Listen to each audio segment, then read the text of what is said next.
খুলে দেখ তোরে হাবো লেগেছে।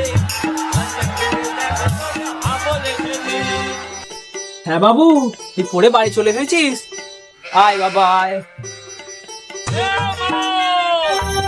হ্যাঁ বাবু বল। মারে কি হয়েছে বাবু, তোর খুব খিদে পেয়েছে বল। মারে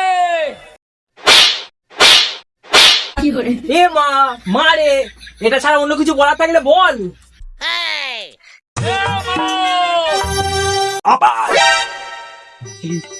জানো মা আজকে কি হয়েছে?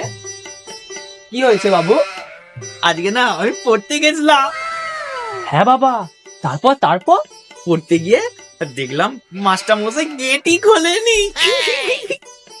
হ্যাঁ বাবু, তারপর তারপর তারপর জানো মা, আমি ওই জানলায় উঁকি মেরে দেখি ওই মাস্টার মশাই আর মাস্টার মশাইয়ের বউ একে অপরকে জড়িয়ে ধরে ঘুমিয়ে আছে। না বাবু, ওরকম কথা বলতে নেই, তুমি পড়াশোনায় মন দাও। হ্যাঁ বাবু, তারপর তারপর তারপর জানো মা, তারপর ওই মাস্টার মশাইয়ের দরজার সামনে গিয়ে আমি কি বললাম, আমি দরজা খুলে দেখ তোরে হাবো লেগেছে।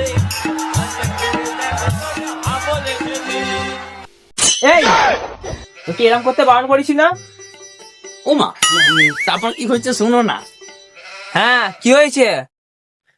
দরজা খুলে দেখ তোরে হাবো লেগেছে। আবার না রাগ করো না, আমি এটা আর কখনো বলবো না। জানো জানো মা, তারপর কি হয়েছে? হ্যাঁ বাবা বল, কি হয়েছে?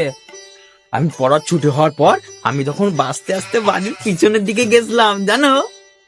হ্যাঁ বাবু, তারপর তারপর সর ওখানে গিয়ে আমি আস্তে আস্তে বললাম, মারে দরজা খুলে দেখ তোরে হাবো লেগেছে।